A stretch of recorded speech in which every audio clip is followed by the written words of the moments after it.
모간 블레이스라고 하는 분이 쓴 글인데요. 여기서 나라고 하는 사람이 누구인지를 한번 생각해 보시기 바랍니다. 나는 치명적인 타격을 가할 수 있는 힘과 기술이 있다. 나는 상대방을 죽이지 않고도 승리할 수 있다. 나는 가정과 국가 그리고 어떤 조직도 파괴할 수 있고 수많은 사람들을 파멸시킬 수 있다. 나는 바람의 날개를 타고 여행한다. 아무리 순결한 사람이라도 내게는 무력하고 아무리 깨끗한 사람이라도 내게는 더럽다. 나는 바다보다 더 많은 노예를 거느리고 있으며 나는 결코 망각하지 않으며 결코 용서하지 않는다. 내 이름은 누구일까요? 눈치채셨겠지만 비난입니다. 본문의 말씀에 보면 모세가 구스 여인을 아내로 맞아들였다라고 했어요. 그때 아론과 미리암이 나서서 이 일에 대해서 비방했다, 이런 말씀이 나오는 것을 보게 됩니다.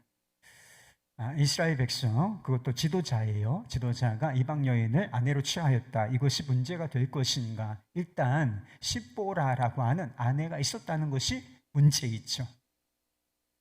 이방 여인이라고 하는 것도 문제가 됐지만 먼저 일단은 이미 아내가 있는 사람이에요. 그리고 아내가 있는 사람이 다른 이방 여인을 아내로 취하였다라고 하는 것입니다. 그리고 구약 성경 전체를 보면 이스라엘 백성이, 하나님의 백성이 이방 여인을 또는 남자를 배우자로 이렇게 취하는 거, 결혼하는 거, 이방인과 통혼하는 것을 대단히 부정적으로 금하고 있는 것을 보게 됩니다. 아직 그것이 명문화되지는 않은 상황이었던 것 같아요. 율법이 주어지기 전이었는지 명확하게. 그러나 모세를 통해서 주어진 율법의 말씀을 보면 이방인과 통혼하지 말라라고 하는 것이 명문 규정이 들어가게 되는 것을 보게 된다는 것입니다. 하나님께서 왜 이방 여인과의 결혼을 금지하셨는가? 이방인 아내가 하나님과의 관계에 부정적인 영향을 줄 수가 있게 되고 하나님의 백성으로서의 정체성, 이것을 상실하게 할 수 있기 때문에 그것을 금하고 있는 것입니다. 이방 여인과의 결혼이 왜 문제인가? 이것을 가장 잘 보여주는 예가 있는데 그것이 바로 솔로몬이라고 하는 사람입니다. 솔로몬은 많은 이방 여인들과 이방의 나라들의 공주들과 결혼을 했어요. 이제 정략 결혼이라고 하는 것이죠. 그래서 나라와 나라끼리 이렇게 사돈을 맺음으로 말미암아, 결혼 관계를 맺음으로 말미암아 거기 내 딸이 있잖아요. 그래서 함부로 이제 침략하거나 이렇게 하기가 어렵도록 그렇게 정략적으로 결혼을 하는 이제 그런 문화가 있었죠. 옛날에 그런 왕족들에게는. 그런 목적으로 아마 이방 여인들과 결혼을 많이 했던 것 같습니다. 왕비들이 올 때 몸만 오는 게 아니에요. 그들의 가치관, 그들의 문화, 그리고 종교까지 같이 오게 되는 것입니다. 결국 솔로몬이 이방 왕비들로 인해서 그 땅에 우상숭배가 퍼지게 되었다는 사실을 알 수가 있어요. 그래서 하나님께서 이 일에 대해서 문제를 제기하시고 이제 징계를 하시는데 그 다음 세대에서 이 일이 징계가 실제로 이루어진 것을 우리가 알 수가 있습니다. 이런 점을 볼 때 일단 아내가 있다. 그래서 중혼이 된 것입니다. 그리고 하나님께서 부정적으로 이제 나중에는 금지하시는 이방 여인과의 결혼을 아무리 모세라 할지라도 이 사람이 했다는 것, 이것은 잘못된 일이 아니겠습니까? 그렇게 평가할 만한 상당한 근거가 있는 것입니다. 그러나 정작 본문의 말씀은 모세가 이방 여인을 아내로 취했다는 사실 자체를 문제 삼기보다 미리암과 아론의 행동을 문제 삼고 있다는 것을 우리가 알 수가 있습니다. 일단 하나님께서 왜 모세가 분명히 뭔가 잘못한 것 같은데 나중에 명문 규정은 나중에 들어간다 할지라도 분명히 하나님이 이미 다 알고 계셨을 것인데 왜 모세를 탓하시기보다, 징계하시기보다 이 사람을 이게 잘못되었다라고 지적하는 미리암과 아론, 이 두 사람의 행동을 문제 삼고 계신 것일까? 그들의 이 지적, 비판이 정당한 것이 아니었기 때문인 것입니다. 1절 말씀에 보면 미리암과 아론의 지적을 비방이라는 단어로 설명을 하고 있다는 것을 보게 돼요. 비판, 이게 아니고 비방이라는 단어로 설명을 하고 있다는 것입니다. 정당한 비판이 아니었다라고 하는 것을 보여주고 있는 그런 말씀인 것입니다. 성경에 보면 비판하지 말라 이런 말씀이 되게 많이 나와요. 모르십니까? 알지만 우리가 자주 하는 거, 그게 비판이잖아요. 예수님께서 산상수훈의 말씀을 하시면서 이렇게 말씀을 하셨어요. 잘 알려진 말씀인데 마태복음 7장 1절 2절 말씀입니다. 비판을 받지 아니하려거든 비판하지 말라. 너희가 비판하는 그 비판으로 너희가 비판을 받을 것이요 너희가 헤아리는 그 헤아림으로 너희가 헤아림을 받을 것이니라. 비판에 대해서 상당히 부정적으로 말씀하고 계시고, 비판하는 사람, 헤아리는 그 사람은 그것으로 말미암아 비판을 받을 것이고 헤아림을 당할 것이다. 그러니까 비판받고 싶지 않으면 비판하지도 말라, 이렇게 말씀하고 계신 것입니다. 그렇다면 어떤 경우에서도 우리는 비판을 금해야 하는 것일까요? 지적하면 안 돼요? 잘못하는 사람이 있을 수가 있죠. 우리가 다 죄인이고 우리 행동이 항상 옳은 것은 아니잖아요. 그런데 가정에서 또는 교회 공동체 안에서 우리가 속한 어느 그룹에서 그런 사람이 어떤 잘못된 행위를 봤을 때 우리가 전혀 비판하지 말아야 하는 것인가? 그런 것은 아니라고 하는 것입니다. 정당한 비판이 있을 수가 있고 꼭 해야만 하는 비판이 있는 거예요, 여러분. 비판하지 말라 이렇게 말씀하셨던 예수님께서 바리새인들 그리고 율법사들, 사두개인들, 이런 종교 지도자들의 잘못에 대해서, 그들의 외식과 위선에 대해서 얼마나 날카롭게 비판하셨는지 모른다는 것입니다. 이 독사의 자식들이라 이렇게 저주를 퍼부으신 적도 있다라고 하는 것입니다. 예수님께서 말씀하셨으니까 이해할 수가 있는 부분이고, 그들이 그렇게 비판받아야 마땅한 일을 행한 것이다 할 수가 있는 것이지요. 그리고 갈라디아서에 보면 어떤 장면이 나오느냐 하면 베드로 사도도 비판을 받았어요. 누구한테? 같은 사도였던 바울 사도한테 책망을 받았다는 이야기가 나오는 것입니다. 그래서 복음의 정신이 있잖아요. 그래서 복음은 남자나 여자나 그리고 이방인이나 유대인이나 아무 차별이 없이 벽을 허무는 것 아니겠습니까? 예수 그리스도 안에서는 We are the world인 거예요. 다 하나인 것이죠. 복음 안에서는 차별이 없는 것이다. 실제 않은 차별, 이런 것도 철폐하는 것이 복음이고 복음이 가진 정신 그리고 능력인 것입니다. 베드로가 이걸 몰랐을 리가 없죠. 그런데 아주 견고한 문화가 있었어요. 유대인들은 이방인들과 아예 상종을 안 했어. 그래서 저희 지옥 불쏘시개들 이렇게 생각하고서 상종 못할 인간들, 저주받은 인간, 더러운 인간들, 그래서 스쳐 지나가기만 해도, 옷깃이 스치기만 해도 불결하게 생각했다, 부정을 입었다, 이렇게 생각해서 정결례를 행할 정도였다는 것입니다. 이게 아주 견고한 문화였다는 것입니다. 그런데 베드로는 복음을 알고 있는 사람이었어요. 우리는 그리스도 예수 안에서 하나가 되었다, 차이가 없다라고 하는 것을 잘 알고 있었기 때문에 이방인들과 거리낌 없이 식사를 했어요. 교제를 했습니다. 근데 문제는 예루살렘에서 야고보가 보낸, 예루살렘 교회의 지도자예요. 야고보가 보낸 유대인들이 온다라고 하는 소식을 듣게 된 거예요. 그래서 그 자리를 피해버려요. 그래서 이게 사도가 할 짓이냐, 이것을 복음을 아는 사람이 할 태도이냐, 이렇게 아주 격렬하게 베드로의 잘못에 대해서 바울이 비판했다라고 하는 이야기가 나오는 것입니다.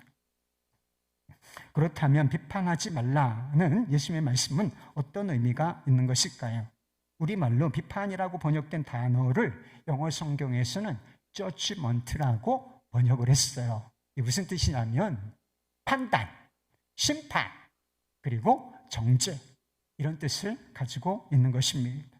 그러니까 비판하지 말라라고 하는 것은 재판석에 앉아 있는 거예요. 누가? 내가 재판석에 앉아 있으면서 내가 다 CCTV를 가리는 거. 나는 다 모든 것을 다 알아요. 분별할 수 있어? 이런 시각으로 마치 하나님이나 된 것처럼 이건 옳고 이건 잘못됐고 당신은 이렇게 생각했으니까 이렇게 행동했으니까 그건 죄고 그러니까 당신은 비난받아야 마땅하고 이렇게 말하는 거예요. 이거를 비판하지 말라, 이렇게 하지 말라라고 말씀하신 것이었습니다. 그러면 우리는 다른 사람을 이런 식으로 예수님께서 말씀하신 대로 판단하거나 정죄할 수가 없다는 것입니다. 왜요? 우리는 그럴 만한 자격을 갖지 못했기 때문이라고 하는 것입니다. 그래서 심판자는 누구입니까? 판단하시는 분은 누구세요? 하나님 한 분이시기 때문이라는 것입니다. 우리는 다른 사람의 행동을 심판하거나 정죄할 수가 없어요. 그러나 정당한 방식으로 비판할 수는 있습니다. 그리고 정당한 비판은 건강한 공동체를 이루기 위해서 꼭 필요한 것이기도 해요. 교회가, 공동체가 잘못된 길을 가고 있어요. 하나님의 말씀에서 벗어났어요.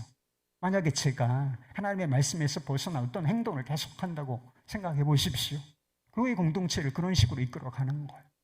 그러면 아무도 그게 잘못됐다, 그렇게 해서는 안 됩니다, 이렇게 말하면 안 되나요? 그렇게 해야 되는 것이죠. 그렇게 하지 못하는 상황이 벌어지면 다 같이 망하는 길, 죽는 길로 가게 되는 것입니다. 여러분, 북한을 한번 생각해 보세요. 북한이 아주 무서운 나라예요, 여러분. 북한이 왜 저렇게 무서운 나라가 됐는지 알아요? 북한 정권, 공산 정권을 아무도 비판할 수가 없기 때문에 그래요. 그냥 당이 명령을 내리면 그건 막 진리요, 하나님의 말씀과 똑같아요. 아무도 거기에 토를 달거나 그게 잘못되었다, 1인 독재 체제가 잘못되었다, 이렇게 비판을 했다간 그 즉시 죽거나 아주 오랜 동안 감옥에서 갇혀서 인권 없이 이렇게 막 동물 취급을 받아야 하기 때문에 이런 사회가 얼마나 무서운 사회예요. 그래서 비판이 없어지는 사회는 대단히 무서운 사회인 것입니다. 결국 건강한 공동체라고 말할 수가 없는 것입니다. 그렇다면 정당한 비판이 있어요. 그리고 정당하지 않은 비판이 있는 거예요. 이 둘 사이를 어떻게 구분할 수가 있을까요? 여러 가지 구분하는 기준이 있을 수 있지만 오늘 본문 말씀이 보여주는 구분 기준이 있어요. 그것은 비판의 동기인 것입니다. 미리암과 아론은 모세의 행동을 비판하면서 이렇게 말했습니다. 2절 말씀이에요. 그들이 이르되 여호와께서 모세와만 말씀하셨느냐, 우리와도 말씀하지 아니하셨느냐. 이것은 미리암과 아론의 속내를 드러내는 그런 표현이었어요. 하나님께서 너하고만 말씀하셨냐? 하나님께서 모세하고 말씀을 하셨죠. 그리고 뒤에 보면 다른 사람들에게는 너와 그리고 아론에게 그리고 다른 사람들에게는 꿈과 환상으로 보여줬지만 내가 모세와는 그렇게 하지 않았다. 직접 내가 그와 대면하여 말하였다.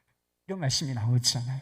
그래서 모세, 너와만 하나님께서 말씀하셨느냐? 너는 특별한 존재냐? 너만 이스라엘의 지도자가 될 수 있느냐? 우리도 될 수 있다. 이런 속내를 드러낸 것이라 할 수 있는 것이죠. 미리암과 아론이 정말 문제 삼고 있는 게 뭐예요? 정말 건드리고 싶은 문제가 뭡니까? 사실은 지도자로서의 모세의 권위 그리고 지도력이었던 것입니다. 그래서 구스 여인과의 결혼은 그것을 빌미 삼기 위한 방편에 불과했다는 거예요. 이게 부정적인 것은 맞아요. 그렇지만 이것을 딱 걸렸어. 딱 걸린 거야. 안 그래도 좀 문제를 삼고 모세가 너무 혼자 잘났냐? 우리도 권위가 있어. 우리도 지도자가 될 자격이 있단 말이야. 우리도 하나님의 음성을 듣는다고 이렇게 생각하면서 너만 특별하냐? 이렇게 모세의 권위와 지도력의 문제를 이미 마음에서 제기하고 있었다는 거예요. 근데 구스 여인과의 결혼이 비판의 빌미를 만들었다 하는 것입니다. 지난주에 불평하는 말에 대해서 말씀을 나누었습니다. 그래서 말을 잘해야 된다 그랬잖아요. 예수를 믿는 사람들은 말을 잘해야 돼요. 정말 말을 잘해야 돼. 세상에서도 말을 중요하게 여깁니다. 속담 같은 거 모르세요, 여러분? 혀 밑에 도끼 있다. 이 세상에서 하는 말 한마디로 천냥빚을 갚는다. 이게 긍정적이든 부정적이든 세상에서 언어, 말, 이것이 얼마나 중요한지를 다 이해하고 있는 것입니다. 성경에서는 더 말할 것도 없다는 것입니다. 불평하는 말에 대해서 말씀을 나눴어요.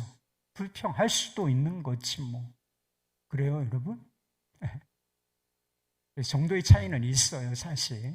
불평의 내용을 잘 뜯어볼 필요는 있지만 결코 가볍게 여길 문제가 아니라고 말씀을 드렸어요. 이 불평에 뭐가 문제냐? 그 뿌리에 하나님을 무시하는 태도가 있다는 거예요. 하나님을 믿지 않는 불신의 태도가 들어있기 때문에 이 불평이 그렇게 문제가 되는 것이다 말씀을 드리지 않았습니까? 너희가 언제까지 나를 무시할 작정이냐? 너희가 언제까지 나를 믿지 아니하냐? 이게 주님께서 직접 그 불평하는 사람들, 원망꾼들에게 하신 경고의 말씀이었다는 것입니다. 그것처럼 비판과 비방에도 뿌리가 있어요. 나타난 현상 자체가 성경은 근본을 제시해줘요. 그 원인이 무엇이냐라고 하는 것을 제시해 준다는 거예요. 비판과 비방의 문제가 뭐냐? 그 뿌리가, 불평의 뿌리가 불신이라면 여기에도 뿌리가 있어요. 그게 바로 교만이라고 하는 것입니다. 교만한 마음에서 시기심이 생기고 시기가 상황을 딱 하고 만나니까 비방하는 말이 터져 나왔다는 것입니다. 네가 뭐라고? 나도 너만큼 알 수 있어. 너의 자질과 행동을 봐. 내가 너보다 낫다고. 이런 식으로 이제 비방의 칼을, 화살을 날리게 된 것입니다. 사실 미리암과 아론에게도 상당한 권위가 주어져 있었어요. 하나님께서는 미리암에게도 예언의 말씀을 주시고 선지자로 삼으셨습니다. 그리고 아론에게는 이제 대제사장의 첫 번째 대제사장이 되는 은혜를 주셨어요. 첫 번째 대제사장이 아무나 됩니까, 여러분? 아무나 되는 거예요? 그런 게 아니죠. 그런데 예언자로 삼으시고, 그리고 한 사람 아론은 제사를 집례하고 하나님 앞에 백성들을 가까이 나아가게 하는 대제사장, 첫 번째 대제사장의 직무를 그에게 맡기셨다. 이 얼마나 놀라운 영적 권위와 지도력을 그들에게 부여하신 것이겠습니까? 그리고 꿈과 환상으로 그들을 만나 주시기도 하셨다는 것입니다. 그러나 그들은 그것에 만족하지 못했다는 거예요. 모세 때문에 만족을 못했다는, 엄청난 권위를 가지고 엄청난 영적 체험 가운데, 하나님의 은혜와 축복 가운데 있는데도 이게 만족스럽지를 못한 거예요. 그것 때문에 모세에서 모든 상황을 이끌어가는 하나님과 대면하여 그리고 지도력을 발휘하고 있는 모세가 마음속에서 못마땅했다라고 하는 것입니다. 미리암과 아론의 비판은 모세를 사랑하는 마음이나 공동체를 위하는 마음이 아니라 교만과 시기심에서 나온 것이었습니다. 그래서 본문 말씀이 이들의 비판에 대해서 비판이라, 정당한 비판이라 이런 표현을 쓰지 아니하고 비방이라는 단어를 쓴 것입니다. 비방이 뭐예요? 다 우리가 비방의 선수들이 있죠. 다 교묘하게 자기를 속여가면서 이건 정당하다고 스스로 외쳐가면서 사실은 뭘 하느냐? 비방한다는 거예요. 비방이 헐뜯는 말이에요. 악의적으로 헐뜯는 마음, 헐뜯는 태도, 말, 이것을 바로 비방이라고 하는 것입니다. 우리가 하는 비판도 비슷하지 않습니까? 우리가 비난하는 사람들의 행위, 그는 비판을 받아야 마땅하다고 생각하죠. 그러나 중요한 것은 동기라는 거예요. 사랑이 아니고 교만한 마음과 시기하는 마음, 그리고 그를 무시하는 마음, 통칭해서 사랑 없는 마음. 그래서 사랑이 속성에 나오잖아요. 사랑은 교만하지 아니하며. 사랑 없는 마음 속에서 나오는 어떤 지적, 그것이 정당해 보이는 것처럼 보일 수는 있지만 내면의 동기가 사랑 없는 마음, 교만한 마음에서, 다른 사람을 무시하는 태도에서 나오는 것이라면 성경은 그것을 정당한 비판이라고, 책망이라고 말하지 않고 비방이라고 말한다는 거예요. 탈무드에 보면 그런 말이 나온다고 해요. 남을 비방하는 것은 살인보다도 위험한 일이다. 살인은 한 사람밖에 죽이지 않지만 비방은 세 사람을 죽인다. 비방하는 사람 자신, 그것을 듣고 있는 사람, 그리고 화제가 되는 사람이다. 비방은 날선 비방, 비방에도 정도의 차이는 있어요. 그렇지만 사랑 없는 마음에서 나오는 비방, 교만한 마음에서, 죄성에서 나오는 이 비방은 독을 뿜는 것이나 비슷하다라고 하는 것입니다. 독을 맞는 사람, 내가 막 독을 확 하고 뿜어내. 그러면 독을 맞는 사람은 피해를 입게 되잖아요. 상처를 입게 되고 죽게 된단 말이에요. 목숨이 끊어지는 것은 아니지만 여러 가지면 관계가 죽고 그 사람 마음이 죽을 수가 있어요.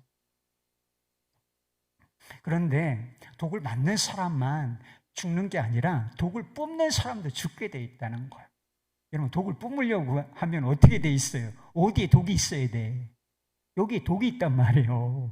여기 독을 품고서 그것을 뿜어내는 거예요. 뿜어내는 거예요. 그러니까 그 독 때문에 우리 자신도 성할 수가 없다. 가정이나 교회나 공동체에서 관계, 이게 왜 상합니까? 왜 죽습니까? 그럼 우리보다 교회 공동체보다 아름다운 공동체가 어디 있어요? 형제가 연합하여 동거함이 어찌 그리 아름다우냐. 이게 정의예요. 이 모인 공동체의 정의란 말이에요. 우리는 너무나 아름다운 공동체야. 왜? 우리가 혈연으로 맺어진 것은 아니지만 예수 그리스도의 피로, 사랑으로, 가족 관계로 모인 공동체이기 때문이라고 하는 것입니다. 그런데 이 공동체가 왜 깨지고 문제가 있고 무너지고 이런 일이 일어나느냐? 독을 뿜고 서로 막 독을 뿜고 있기 때문에 그래요. 말에서 막 독이 나온단 말이에요. 독이 나온 시기라는 독, 비방이라는 독, 사랑 없음이라는 독, 무시라는 독, 비판이라는 독, 막 이게 막 싹 뿜어져 나오니까 교회가 교회 가치를 하는 거예요. 가정이 가정 가치를 하는 거예요. 집에서 아내와 남편이 막 서로 날 속여 비방한다고 하면 생각해. 당신이 이거 잘못했잖아. 당신 때문에 이렇게 된 거 아니야. 얘기 한번 해봐요. 그 가정이 행복하겠어요, 여러분? 이스라엘 백성들이 불평하는 말 하나님께서 다 들으셨다고 지난주에 말씀을 드렸어요. 왜 우리를 이곳에 끌고 왔느냐? 여기서 죽는 것이 더 낫겠다. 하나님께서 그래? 그러면 내가 내 귀에 들린 대로 너희들에게 해줄게. 그래서 축복의 땅을 약속으로 받고도 못 들어갔다니까요. 출애굽 1세대 광야에서 다 죽었어요. 출애굽 1세대가 들어간 거예요. 귀에 들린 대로 행하여 주신 거예요. 여기서 죽는 게 다 낫다고. 금방 다 죽이신 것은 아니지만 40년 동안 방황하다가 그렇게 약속의 땅을 목전에 두고 거기서 다 이제 죽게 되는 이런 비극이 일어나고 말았다는 것입니다. 근데 20절 말씀을 보면 하나님께서 불평하는 말만 듣고 계신 게 아니라, 원망하는 말만 듣고 계신 게 아니라 다른 사람을 향하여 비방하는 것도, 비방하는 말도 다 듣고 계신다. 2절 말씀 못 보세요, 여러분? 하나님께서 듣고 계신다. 내 말을 듣고 계신다. 이것을 우리가 지식적으로 모르는 바는 아니죠, 여러분. 하나님께서 모르는 게 어디 있겠어요. 하나님 전지전능하시다. 그래서 모든 것을, 모르는 게 없을 정도로 모든 것을 다 알고 계시고, 이 60억, 70억 인구가 얼마나 많은 말을 하겠어요. 그러나 한 사람 한 사람이 하는 말 하나님 다 듣고 계신다. 이게 성경이 말하는 하나님의 전능하심이에요. 전지하심입니다. 이게 우리의 믿음이 되어야 된다는, 주님의 임재하심. 아니, 주님 여기 계시다니까요. 우리가 하는 말 다 듣고 계신다 라고 하는 믿음이 우리 안에 정말 들어와야 돼요. 주님이 우리와 함께 계신다. 주님이 우리와 함께 계신다는 것은 어떤 한편으로는 우리에게 위로가 되지만 한편으로는 우리에게 경고가 될 수도 있다는 거예요.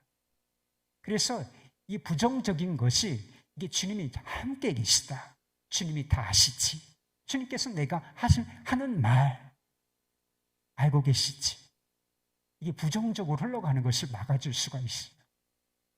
부정적인 입술, 마음에서 입에서 독을 뿜어내는 이 행동, 모두를 다 죽이는 이 부정적인 비방들, 이것에서 이 입술에 파수꾼을 세울 수가 있다는, 이게 입이 안 다물어지죠, 여러분. 안 다물어지잖아. 솔직히 얘기해요. 모르는 바는 아닌데, 그래서 자기 입을 좀 때리고 싶은 때가 있잖아요. 이런 말은 좀 안 했을 거예요. 근데 정말 주님의 임재하심이 실제가 돼야 된다.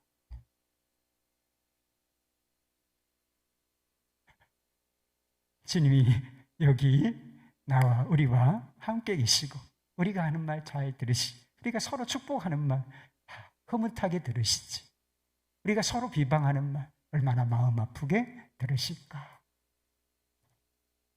그렇게 한번 생각해 보시면 안 되겠습니까? 지금까지 미리암과 아론의 입장에서 비방이라는 문제를 살펴봤어요. 이제는 모세 입장에서 이 비방이라는 문제를 한번 살펴보도록 하겠습니다. 모세는 비방하는 말을 들었어요. 그것도 누나와 형으로부터 그런 말을 들은 것입니다. 그럼 가족이 어떤 존재였죠? 가족이 도대체 어떤 의미를 가지고 있습니까? 다른 사람은 막 우리 허물을 들추고 잘못했다고 비난하고 이럴 수 있지만, 마지막까지 내 지지자가 되어줄 수 있는 사람들, 그래, 우리 가족은 내 마음을 알 거야, 이렇게 기대하고서 기댈 수 있는 존재, 이게 바로 가족이라는 거예요. 그런데 이 모세는 그 가족으로부터, 그런 기대를 가지고 있는 가족으로부터 가장 먼저 날선 비방의 말을 들었다는 것입니다. 가정에서 비방하는 말이 오고 가는 상황, 실제 아닙니까? 밖에서는 오히려 체면도 차려요. 왜? 거침없이 막 말했다가는, 칼날을 쏘아댔다가는 2배로 받으니까 그 사회생활이 힘들어진단 말이에요. 그러니까 어쩌면 조금 그냥 그런 말들을 좀 조심할 수도 있어요. 근데 정말 사랑해야 될 사람, 우리가 서로 사랑으로 품어야 되고 행복해야 할 공동체, 체면 차릴 필요 없다고. 가정에서는 체면 차릴 필요는 없죠. 근데 막 이렇게 배우자를 향해서, 가족을 향해서 비방하는 거, 책임을 떠넘기고 이렇게 부정적으로 막 이야기하는 것들, 이게 가정 공동체를 상처투성이로 만들고 있는 것이 실제가 아닌가 싶습니다. 비방을 받을 때 대부분의 사람들의 반응 방식이 있어요. 방어적으로 반응하거나 공격적으로 반응하는 것입니다. 일반적인 방식은 분노하는 거예요. 그러나 모세는 감정적이고 과격한 반응을 보이지 않았다는 것입니다. 자신을 찌르는 말에도 침묵으로 일관하는 모습을 보게 된다는 것입니다. 도리어 하나님의 징계로 나중에 미리암의 나병이 발생을 하게 돼요. 저주를 받은 병이에요. 고칠 수 없는 병이에요. 그런데 이제 미리암 누이를 위해서, 치유를 위해서 기도하는 그런 모습을 볼 수가 있다는 것입니다. 모세가 이와 같은 반응을 보였기 때문에 이 사건으로 말미암아 이 사건이 더 부정적으로 빠져 들어가지 아니하고 치유되고 봉합되고 다시 건강한 공동체로 회복이 될 수 있는 그런 길이 열리게 되었던 것입니다. 우리의 문제는 비판이나 비난에 대해서 항상 성급하고 분노에 찬 반응을 보인다는 것입니다. 나는 잘못한 게 없다. 그리고 당신이나 잘해라. 너나 잘해. 너나 잘하세요. 그리고 항상 우리의 법칙이 있죠. 이에는 이, 눈에는 눈. 그 사람 마음에 안 드는 거 다 스캔해놨잖아. 말은 안 했지만 이미 다 스캔은 해놨잖아. 마음에 쌓아놓고 있잖아. 근데 막 이게 그쪽에 서면서 이렇게 비난하거나 비방하는 말이 들어오면 쌓아놓은 거 그대로 그냥 바바바바바. 그래서 이에는 이, 눈에는 눈. 두 배로 돌려주죠. 대부분의 사람들이 이렇게 반응하는 방법이라고 하는 것입니다. 그렇다면 모세가 어떻게 이렇게 반응할 수 있었는가?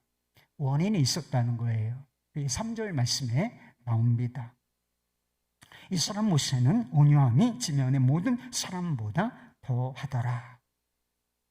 모세가 성급하고 분노에 찬 반응을 하지 않을 수 있었던 이유, 모세가 아주 온유한 사람이었기 때문이라 이렇게 말씀하고 있는 것입니다. 예수님께서도 십자가를 지실 때 온갖 수치와 비방과 모욕, 그것도 거짓으로 이런 것을 들으셨다라고 하셨습니다. 그러나 반응하지 않으셨다고 했어요. 그 말씀이 베드로전서 2장 21절부터 23절까지 나옵니다. 그는 죄를 범하지 아니하시고 그의 입에 거짓도 없으시며 욕을 당하시되 맞대어 욕하지 아니하시고 고난을 당하시되 위협하지 아니하시고 오직 공의로 심판하시는 이에게 부탁하셨다. 이런 말씀 나옵니다. 예수님께서 수없이 날카로운 거짓으로 꾸며서 저주하고 비방하고 계략을 꾸미고 올가매고 이런 상황 속에서 그냥 침묵하셨다는 거. 어떻게 이렇게 하실 수 있었던가? 예수님께서 온유한 분이셨기 때문이라고 하는 것입니다. 예수님께서 이런 말씀하신 것 기억하시죠? 수고하고 무거운 짐진 자들아 다 내게로 오라. 내가 너희를 쉬게 하리라. 나는 마음이 온유하고 겸손하니 나의 멍에를 메고 내게 배우라. 그리하면 너희 마음이 쉼을 얻으리니. 여러분, 우리가 쉴 때가 필요하지 않겠습니까? 몸이 쉴 뿐 아니라 마음이 쉬어야 하는데 어디서 마음을 쉴 수 있을까? 어떤 상황 속에서도 흔들리지 않는 평안을 얻을 수 있어야 하지 않겠습니까? 이것은 어디서 얻을 수 있을까? 나를 향해서 비난이라는 화살이 쏟아지는 순간에도 우리가 분노로 반응하지 않을 수 있는 이 힘은 도대체 어디서 오는 것일까요?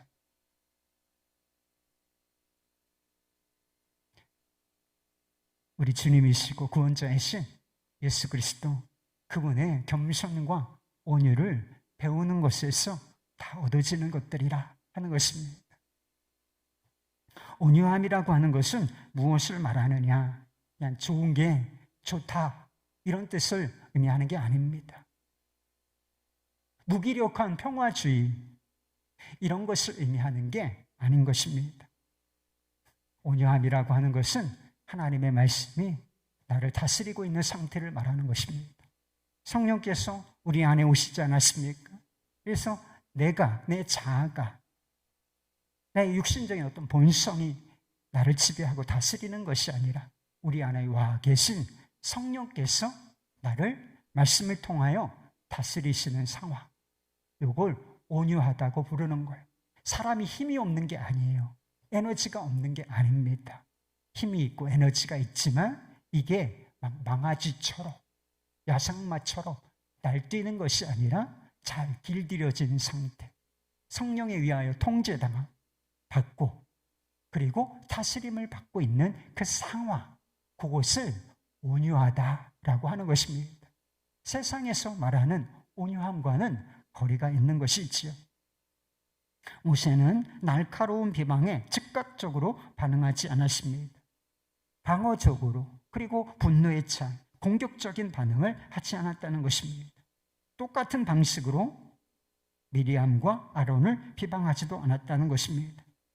자신이 문제를 해결하려고 하는 것보다 하나님께 하나님께 이 문제를 맡깁니다 라고 하나님께 맡겨드린 것입니다. 그리고 하나님께서 간섭해 주시기를 바랐다는 것이지요. 그들에게 잘못이 있다면 하나님께서 그 잘못을 깨우쳐 주시기를 기대하는 마음으로 그 문제를 주님께 맡겨드렸다는 것입니다. 이것이 온유한 거예요. 중간에 내가 직접 관여하고 막 반응 뛰어들고 이런 게 아니라 중간에 공간이 있어요. 중간에 공간이 있는데 이걸 하나님께 내어 맡기는 거죠. 성령께서 간섭하시고 다스리시고 우리 두 사람 문제, 이 공동체 문제를 주님께서 다스려 주시기를, 깨달을 거는 깨달게 해 주시고 변화될 것을 변화시켜 주시도록 하는 그런 자세가 있었다는 거예요. 이게 온유한 마음에서 나온 것이었습니다. 누군가에게 그의 거슬리는 말을 들을 때가 있을 것입니다. 방어적으로 반응하기 전에 자신을 돌아보는 겸손함이 필요한 것입니다. 여러분, 제가 다 잘하겠어요? 대체적으로는 잘하는 것 같죠? 모르겠어요, 저도. 제가 다 잘하는 건 아닐 거예요. 그래서 지적하는 말은, 비판하는 말은 듣기가 다 쉽지가 않아요. 어려운 구석이 다 있습니다. 그러나 정말 내가 그렇지 않은가? 내가 들어야 할 말이 아닌가? 이게 겸손 아니겠어요? 다 그거 나 아니야. 내가 그런 적 없어. 이런 게 아니고 내가 정말 그런 적이 없나? 그 사람의 말이 내게 적합한 말이 아닌가? 하나님이 혹시 회개하라고 들려주시는 말씀이 아닐까? 그렇게 자신을 돌아보는 태도, 겸손한 태도가 필요하다는 것입니다. 공격적으로 반응하기 전에 주님의 다스림을 구하는 온유함이 필요한 것입니다. 쉰들러스 리스트라고 하는 영화, 아주 오래된 영화가 있죠. 거기에서 유대인들을 구출하기 위해서 나섰던 이 쉰들러스 리스트가 힘이 뭐냐? 정의를 한 적이 있다 그래요. 여러분, 힘이 뭐예요? 파워. 도대체 파워는 뭐죠? 그는 힘을 이렇게 정의했대요. 힘은 상대방을 죽일 이유가 차고 넘치는데도 죽이지 않는 것이다. 여러분, 이 능력, 이 힘, 이걸 누가 보여주셨냐? 예수님께서 십자가에서 보여주신 힘인 거예요. 여러분, 우리가 죽어야 할 이유는 차고 넘쳐요, 여러분. 우리가 저주받고 정죄받고 죽어야 하는 이유는 차고 넘친다고요. 단 한 가지 죄만으로도 지옥에 가야 마땅한 죄인들이에요. 한 가지 죄만 지었어요, 우리가. 일평생 살면서 얼마나 많은 죄를 지었습니까? 죽어야 할 이유는, 하나님께서 우리를 죽이셔야 할 이유는 차고도 넘친다. 그러나 예수님께서 대신 죽으셨잖아요. 그래서 우리에게 용서와 구원의 길을 열어주시지 않았습니까? 비방과 분노하는 사람, 이게 에너지가 팍 쏟아지는 거라고요. 무서워요. 그래서 그런 사람들 옆에 있으면, 분노하는 사람들, 왜 이게 강한 것처럼 보이지만 진짜 강한 건 뭐예요?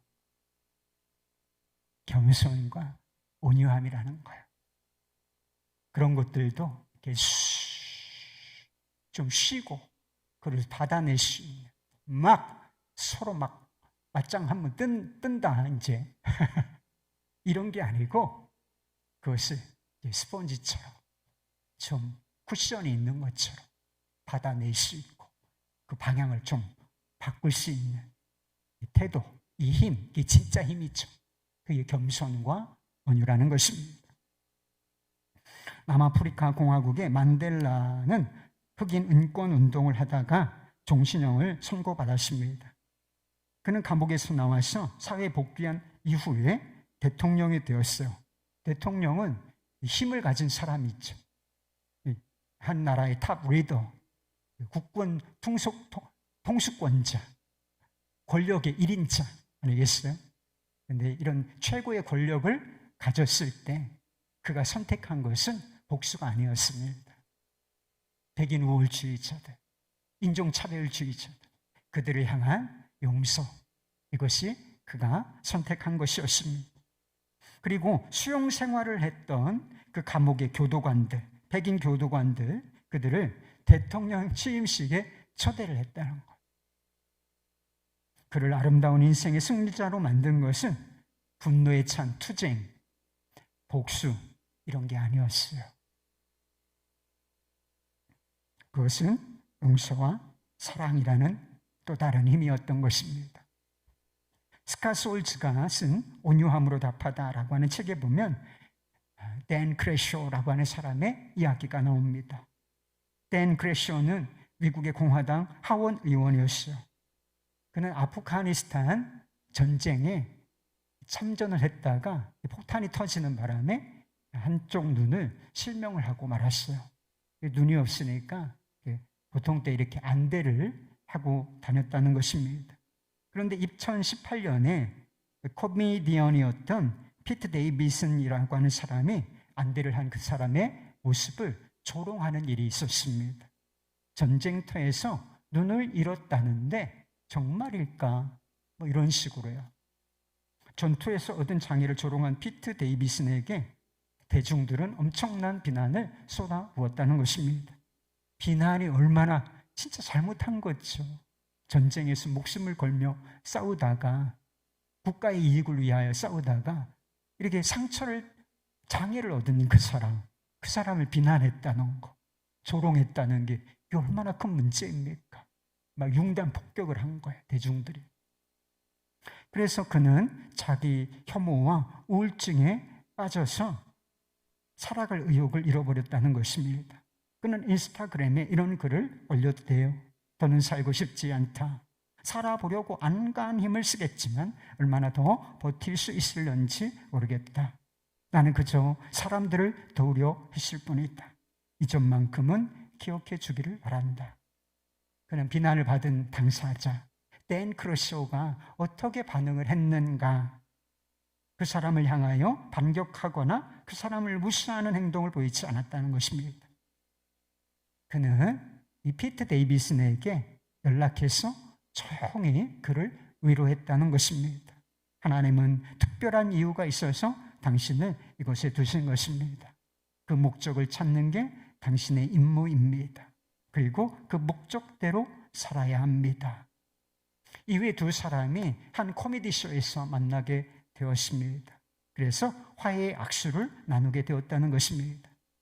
그래서 댄 크래쇼가 이 방송에서 소방관으로 9.11 테러 때 이 피트 데이비슨의 아버지가 순직하는 일이 있었는데 이 일을 언급하면서 따뜻한 위로의 말을 건넸다는 것입니다. 녹화를 마친 뒤에 데이비슨은 카메라가 꺼진 줄 알고서 크래쇼에게 다가가서 한마디 했대요. 당신은 좋은 사람입니다. 온유한 말과 태도가 죽어가는 한 사람을 살려낸 것입니다. 모세는 미리암과 아론의 비방에 온유함으로 반응했습니다. 비방하다 징계를 당한 이를 치유해 달라고 기도했다는 것입니다. 교만한 마음과 말로 관계와 공동체에 상처를 내는 사람으로 살 것인가? 다른 사람을 죽이는 자로, 어떤 형태로든지 죽이는 자로 살 것인가? 아니면 사랑과 온유함에서 나오는 말로 다른 사람과 공동체를 치유하고 살리는 사람이 될 것인가? 이것이 우리에게 던져진 과제인 것입니다. 이것을 우리가 어떻게 응답하며 살 것인가? 우리에게 주어진 문제라는 것입니다. 예수님께서 우리를 얼마나 온유함으로 사랑으로 대하셨는지를 한번 생각해 보십시오. 온유함과 사랑으로 대접받은 저와 여러분, 이제 가정에서나 교회 안에서나 다른 어떤 공동체 안에서나 겸손과 온유와 사랑에서 나오는 말로 관계를 살리고 공동체를 살리고 세우는 그리스도인으로 사시지 않겠습니까? 그렇게 한번 응답해 보십시다.